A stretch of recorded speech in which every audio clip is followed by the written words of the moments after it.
So you're working in compliance now, fresh in there, and you're trying to figure out how to navigate and how all the pieces fit together. Well, today I'm going to talk to you about the 5 tools that we use in compliance risk management. The first tool is a code of conduct. A code of conduct sets out the principles and values by which an organization operates. It sets out the behavior standard that we expect from every employee within that organization. It is important to note that although a code of conduct is an important document, it is just that. The true culture of an organization is talking about the behaviors that we accept and don't accept, and those that are demonstrated by leadership and filtered down all the way through to the bottom of an organization.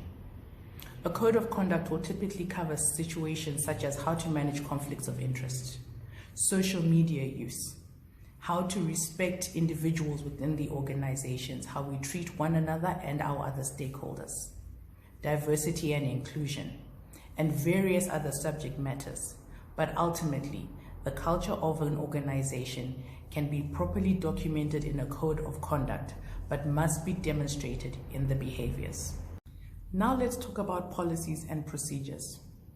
A policy is a statement of how an organization intends to meet its commitments around a specific subject matter. Typically, a policy is required in terms of a law or regulation that an organization has to comply with. Let's look at an example. Anti-money laundering regulations require institutions to have an anti-money laundering policy in place. This policy will state the organization's commitment to fighting financial crime and counter-terrorist financing.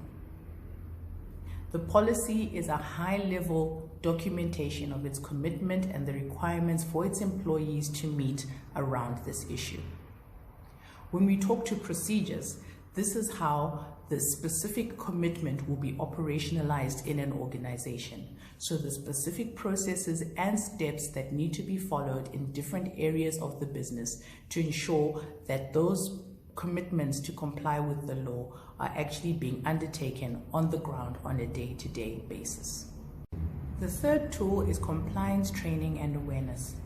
Compliance training is very important because this is how information and knowledge is disseminated throughout the organization to make sure that everybody has an understanding of the laws that apply to the organization and how they, within their specific roles, will make sure that they are complying and not breaching.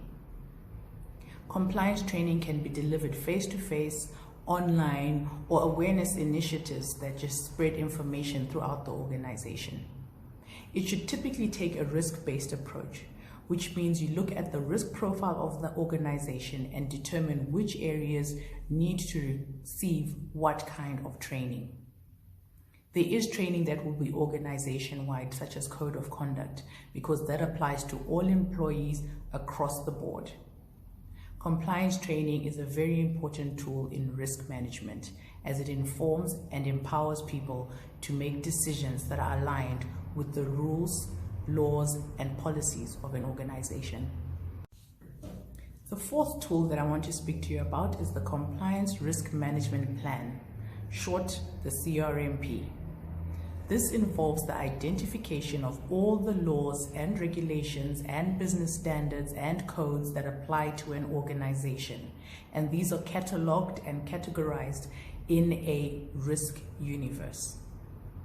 Once those have been categorized, a risk assessment process takes place where we look at the impact of each of the requirements stipulated in each law, as well as the probability that that event could take place.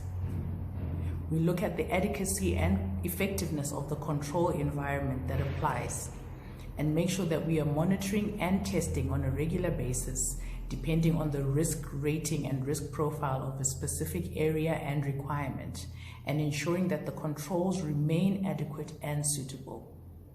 This is a process which is compliance engages with business to ensure that everybody is aware of what impacts their specific areas and the controls that they need to put in place to mitigate risk. The fifth and final tool that I want to share with you is compliance reporting.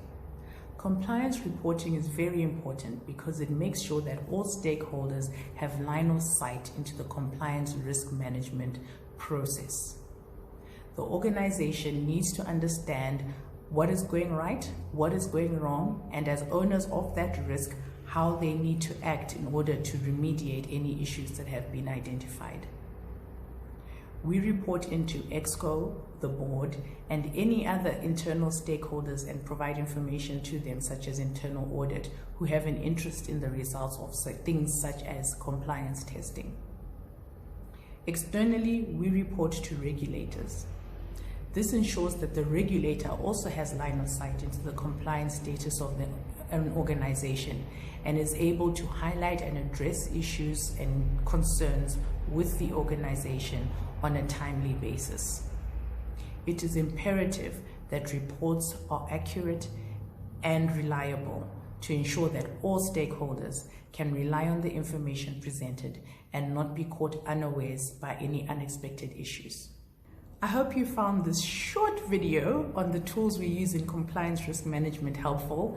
If you would like to go a little bit more in depth and understand compliance risk management more in the context of the overall risk management framework of an organization, check out our Compliance Risk Management 101 course. The link will be in the description. I hope it was helpful and enjoy learning a lot more. Don't forget to subscribe because there's a lot more how-to and information videos coming up for you. Bye.